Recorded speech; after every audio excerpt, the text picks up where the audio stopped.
Shalom Bapak Ibu semua, senang sekali ya kita bisa berjumpa kembali walaupun secara online. Pada kesempatan kali ini kita akan belajar sedikit tentang firman Tuhan ya Bapak Ibu Saudara. Sebelumnya kita akan mulai dengan doa. Tuhan, terima kasih Bapak atas waktu ini, atas kesempatan kali ini Tuhan, Kau masih izinkan kami Tuhan untuk belajar, untuk mendengarkan firman-Mu. Biarlah Tuhan yang hadir di tengah-tengah kami, memberi kami pengertian, melembutkan hati dan pikiran kami Tuhan, sehingga kami bisa memahami Tuhan apa yang akan disampaikan. Saya serahkan juga Tuhan mulut bibir hamba-Mu ini Tuhan, sehingga apa yang hamba-Mu sampaikan Tuhan, ini semua adalah kehendak-Mu. Kami mau serahkan waktu ini hanya di dalam satu nama, Tuhan kami Yesus Kristus. Haleluya, amin. Pada kesempatan kali ini kita akan belajar tentang keberanian. Bagi Pak Ibu yang suka judul ya, judulnya pada kesempatan kali ini adalah keberanian. Sebelumnya, perkenalkan, nama saya Didi Setiawan. Saya berada di Kota Hobart di Tasmania.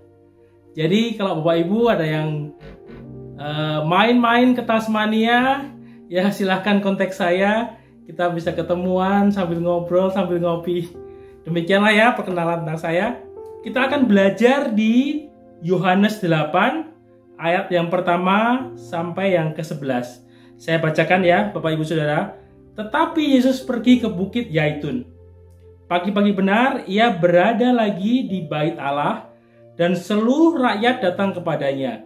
Ia duduk dan mengajar mereka. Maka ahli-ahli Taurat dan orang-orang Farisi membawa kepadanya seorang perempuan yang kedapatan berbuat zina. Mereka menempatkan perempuan itu di tengah-tengah. Lalu berkata kepada Yesus, "Rabi, perempuan ini tertangkap basah ketika ia sedang berbuat zina. Musa dalam hukum Taurat memerintahkan kita untuk melempari perempuan-perempuan yang demikian. Apakah pendapatmu tentang hal itu?" Mereka mengatakan hal itu untuk mencobai dia, supaya mereka memperoleh sesuatu untuk menyalahkannya. Tetapi Yesus membungkuk lalu menulis dengan jari-jari di tanah. Dan ketika mereka terus-menerus bertanya kepadanya, ia pun bangkit berdiri lalu berkata kepada mereka, "Barang siapa di antara kamu tidak berdosa, hendaklah ia yang pertama melemparkan batu kepada perempuan itu." Lalu ia membungkuk pula dan menulis di tanah. Tetapi setelah mereka mendengar perkataan itu, pergilah mereka seorang demi seorang, mulai dari yang tertua.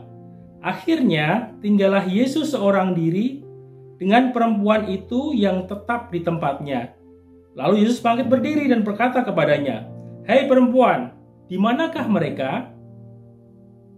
Tidak adakah seorang yang menghukum engkau?" Jawabnya, "Tidak ada Tuhan." Lalu kata Yesus, "Aku pun tidak menghukum engkau. Pergilah dan jangan berbuat dosa lagi dari sekarang." Jadi Bapak Ibu Saudara, pelajaran pertama tentang keberanian kita bisa dapat dari Yesus. Tuhan Yesus itu berani berdiri menghadapi para ahli Taurat dan orang-orang Farisi. Jadi Tuhan Yesus itu berdiri menghadapi orang banyak. Courage to willing stand in the crowd. Kita hidup di zaman, di dunia yang sering kali itu tidak sesuai dengan Alkitab. Ketika kita berani menghadapi hal tersebut, kita sering dicap gitu loh. Kita sering dicap sebagai mungkin haters lah, karena kita percaya gitu loh bahwa apa yang orang banyak lakukan itu salah. Tetapi Tuhan Yesus memberi contoh bahwa apapun itu yang tidak sesuai dengan firman Allah, kita harus berani untuk berdiri, kita harus punya courage gitu loh, untuk willing stand. Kita tidak terpengaruh oleh dunia. Kalau saudara perhatikan, orang-orang Farisi dan ahli-ahli Taurat dan orang banyak ini, itu menang sama menang kasusnya saudara. Ya kan, apapun yang Tuhan Yesus jawab pasti salah. Misalkan yang pertama, misalkan Tuhan Yesus bilang, "Oke, saya setuju sama kalian. perempuan ini udah jelas-jelas berzina, mari kita rajam dia. Konsekuensinya apa? Konsekuensinya maka Tuhan Yesus akan dianggap tidak mempunyai kasih. Padahal ajaran kasih itu ada ajaran yang sedang Tuhan Yesus ajarkan pada saat itu gitu loh. Semua ajaran itu based on love, berdasarkan kasih. Yang kedua, kalau Yesus menolak, berarti Yesus menolak apa? Menolak hukum Musa, hukum Taurat. Ya enggak? Jadi mereka itu datang sudah dengan asumsi bahwa mereka bakal menang. Bahwa mereka bakal menjatuhkan Tuhan Yesus dengan kasus perempuan zina ini. Tetapi Tuhan Yesus tidak menjawab. Dia cuma menuliskannya, menulis sesuatu di tanah. Dia tidak mengatakan apa-apa pada saat itu. Tetapi ya kalau kemudian kita baca ayat selanjutnya, Tuhan Yesus tidak ikut mereka. Tidak ikut menghakimi perempuan ini. Walaupun perempuan ini udah jelas-jelas bersalah. Berapa banyak kita seperti itu? Berapa banyak kita cepat sekali menghakimi? Oh, orang itu udah salah, mungkin dia salah. Ya kan? Ketika orang banyak mengatakan salah, kita cenderung untuk apa? Cenderung untuk mengatakan salah. Kita selalu dipengaruhi oleh keadaan sekeliling kita. Tapi firman Tuhan tidak mengatakan itu. Firman Tuhan mengatakan bahwa apapun persoalannya, apapun kasusnya, selama kita bersandar sama firman Tuhan, kita akan tetap kuat. Di Ulangan 31 ayat 6 dikatakan, kuatkan dan teguhkanlah hatimu, janganlah takut, jangan gemetar karena mereka, sebab Tuhan Allahmu dialah yang akan berjalan menyertai engkau. Ia tidak akan membiarkan engkau dan ia tidak akan meninggalkan engkau. Untuk itulah Bapak Ibu Saudara, sebagai anak-anak Tuhan kita harus menjadi orang-orang yang berani. Tentu keberanian kita nggak sembarangan. Keberanian kita berdasarkan firman Tuhan, berdasarkan tuntunan Roh Kudus. Memang beda tipis antara orang berani sama dengan orang nekat. Ya kan, bedanya apa? Kita bisa ngomong, oh Tuhan Yesus tuh nekat ya, itu orang banyak gitu loh. Ntar dia bisa dirajam dengan perempuan itu. Tapi ada hal yang membedakannya. Orang berani, ya kan, itu adalah orang yang berani bertindak, berjalan sesuai firman Tuhan. Dan pasti hasil dari firman Tuhan itu baik. Pasti hasil dari Roh Kudus itu memberkati. Sedangkan orang nekat itu adalah mereka yang berjalan tanpa tuntunan dan mengandalkan kekuatan sendiri. Ketika kita berjalan dengan kekuatan sendiri, ya Tuhan tidak turut campur. Konsekuensinya kita yang tanggung. Jadi pelajaran pertama pada malam hari ini adalah apa? Keberanian untuk berdiri. Berdiri melawan dunia. Banyak kasus sekarang kita lihat banyak sekali kasus-kasus yang Alkitab sendiri menyatakan itu dosa, tetapi karena kebanyakan dari mayoritas masyarakat itu menyatakan itu tidak dosa, akhirnya apa? Banyak gereja mulai lari dari pengajaran Alkitab. Saya kemarin di grup WA dikirimin ada satu buah gereja gitu. Dia menggunakan bendera pelangi warna-warni di depannya dan orang dengan bangga foto di depannya. Ini adalah gereja masa depan. Ini adalah gereja yang mengajarkan tentang kasih. Saudara, saya mau bilang satu hal. Apapun pendapat gereja, apapun pendapat pendeta saudara, apapun pendapat saya, selama itu tidak sesuai dengan Alkitab, selama itu tidak sesuai dengan firman Tuhan, itu salah. Di zaman yang begitu penuh dengan kasus, dengan segala opini dan pendapat, kita harus selalu bersandar kepada firman Tuhan. Pendapat kita sebagai manusia, it doesn't matter. Kecuali itu sejalan dengan firman Tuhan. Berapa banyak orang mau katakan, it doesn't matter. Kecuali itu sesuai dengan firman Tuhan. Keberanian yang kedua adalah keberanian untuk apa saudara? Mengampuni. Saudara perhatikan, orang banyak, orang Yahudi, orang Farisi itu membawa seorang wanita yang mereka anggap berdosa, yang memang berdosa mungkin pada saat itu, mereka bawa ke hadapan Tuhan Yesus. Ya kan? Mereka membawa itu seolah-olah mereka bukan orang berdosa. Itulah kenapa Tuhan Yesus katakan, ya kan, dia berkata apa saudara? Dia berkata, Barang siapa di antara kamu tidak berdosa, hendaklah ia yang pertama melemparkan batu kepada perempuan itu. Orang-orang disadarkan, hei, sebelum kamu menghakimi, ya kan, kamu itu juga berdosa gitu loh. Daripada kamu menghakimi orang-orang yang kamu anggap salah, ada hal yang lebih baik lagi, yaitu apa? Kamu belajar mengampuni. Ya kan, kamu belajar untuk apa? Tidak membesar-besarkan kesalahan wanita ini. Saudara tentu pernah disakiti. Saya juga pernah disakiti. Entah disakiti teman kerja, teman sekolah, teman sepelayanan, ya kan, pasangan hidup, atau mungkin dikasih orang-orang yang kita kasih, yang benar-benar sangat kita kasih, yang kemudian mengkhianati kita, melukai kita. Rasanya pasti sakit. Benar nggak? Kalau tubuh itu gampang, saudara. Kalau tubuh kita sakit, kita tinggal beli obat. Kita tinggal ke apotek lah, ya kan? Sakit kepala, ya beli Panadol lah biar cepat sembuh. Tapi hati itu susah. Hati itu persoalan tentang rasa. Dan saya tahu gitu loh, persoalan hati itu sangat susah untuk disembuhkan. Take years, ya kan? Take time untuk healing kita punya cuma hati. Tetapi saudara, ini yang sangat penting. Pengampunan, ya kan? Itu bukan merupakan satu pilihan. Saya ulang ya, pengampunan, forgiveness, itu bukan satu pilihan. Saudara mungkin pikir, ya kan, itu kan hak saya untuk mengampuni. Karena kan saya yang disakiti, jadi saya dong yang punya hak untuk mengampuni. Ya kan? Tidak, saudara. Pengampunan itu adalah apa? Perintah Tuhan. Ada dikatakan apa? Kasihilah musuhmu dan berdoalah bagi orang-orang yang menganiaya kamu. Itu di Matius. Terus ada satu kasus di mana Petrus itu bertanya kepada Tuhan Yesus, "Hei Tuhan, berapa kali saya harus mengampuni?" Tuhan Yesus bilang apa? 7 kali 77 kali. Ya kan, saudara nggak usah ambil kalkulator lalu hitung 7 kali itu, nggak usah tahu berapa jumlahnya. Maksudnya adalah apa? Kita dalam mengampuni orang itu tidak terbatas. Dalam mengampuni seseorang itu tidak ada batasannya. Ketika saudara merasa tersakiti, ketika saudara merasa dikhianati, saudara ampuni, ya kan? Seberapa cepat? Apakah kita harus langsung mengampuni? Apakah kita harus tunggu 1, 2 bulan, 3 bulan?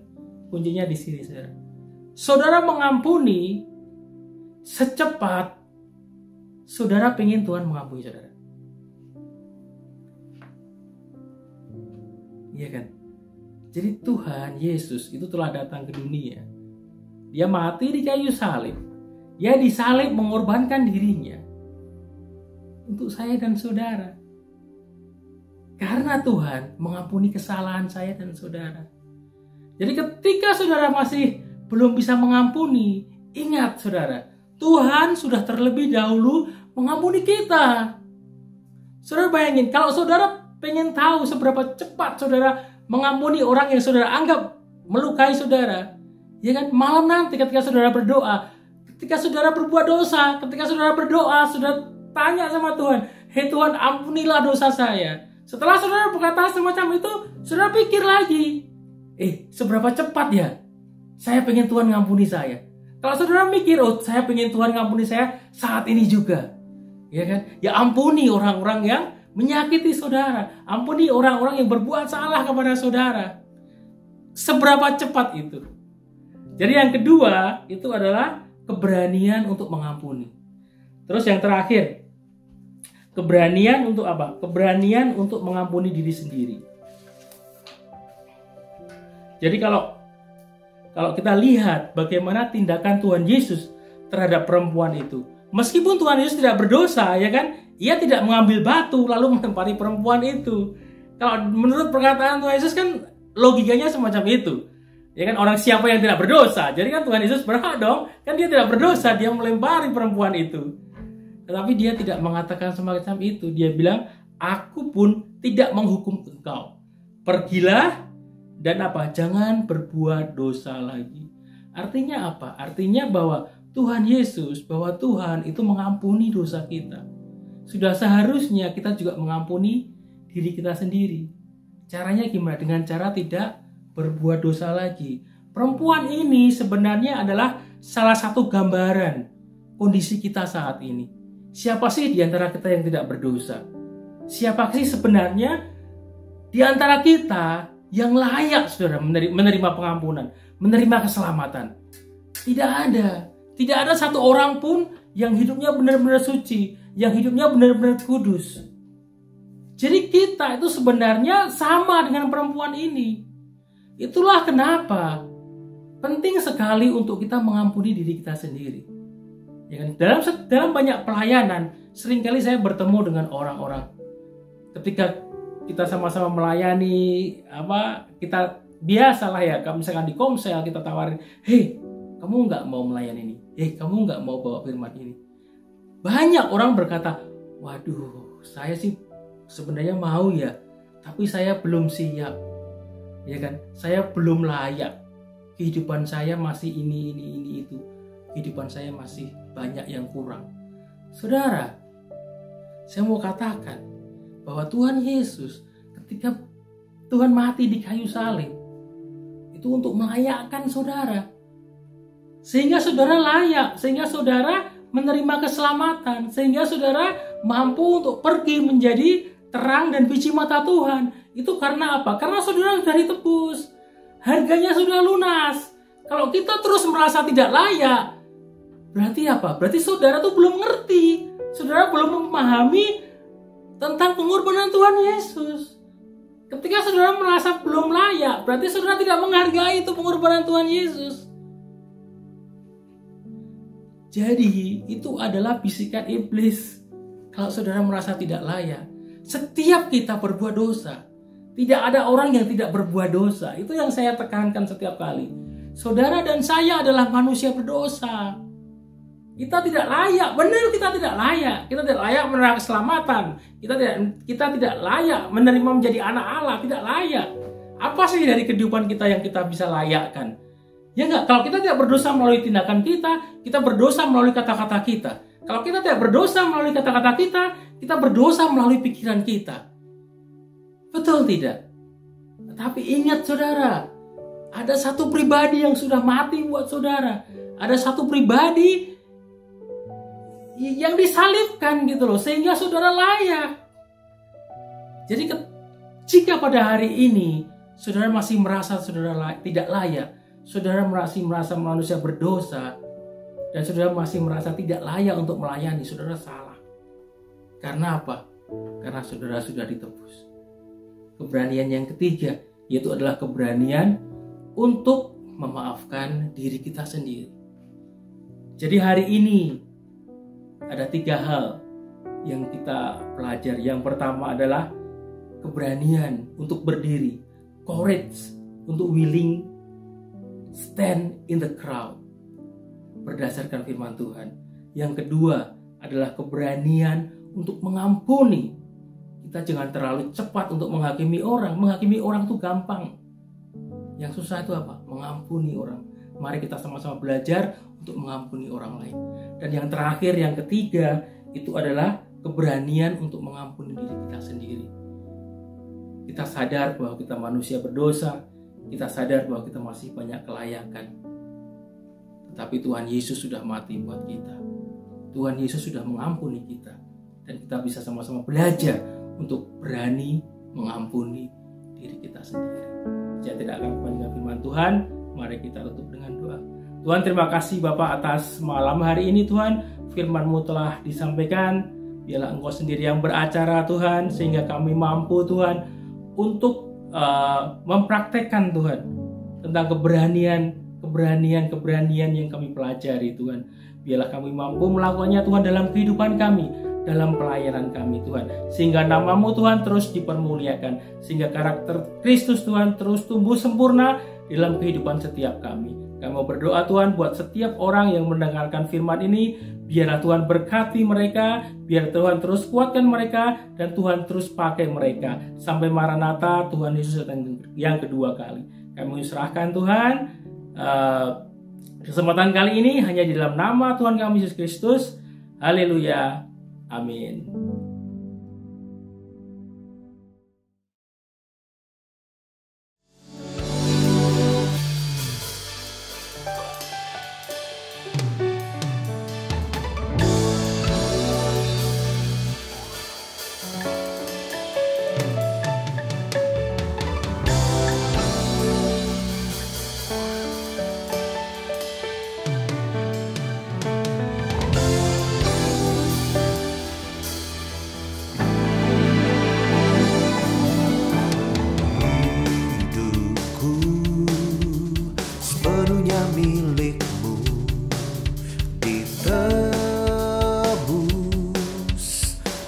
Kuasa darah-Mu Kau bebaskan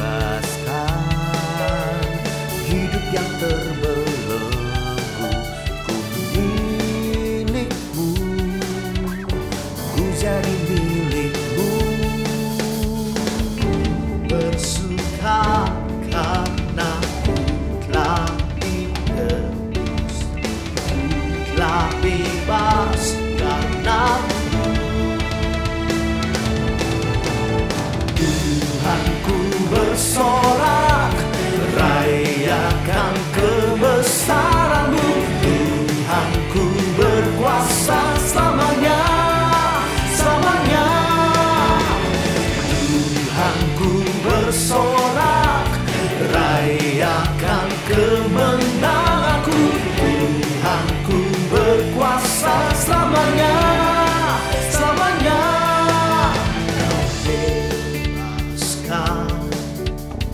Hidup yang terbelenggu, ku milik-Mu, ku jadi milik-Mu.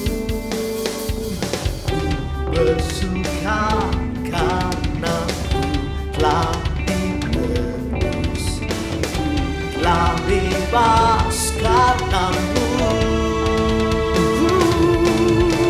Tuhanku bersorak, rayakan kebesaran-Mu.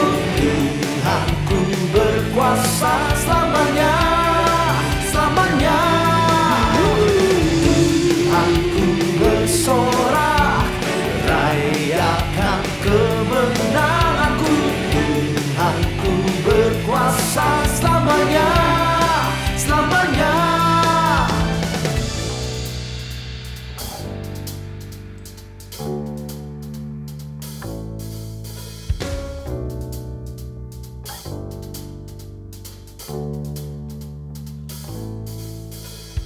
Darah-Mu pulihkanku, darah-Mu menebusku, darah-Mu pulihkanku, darah-Mu menebusku.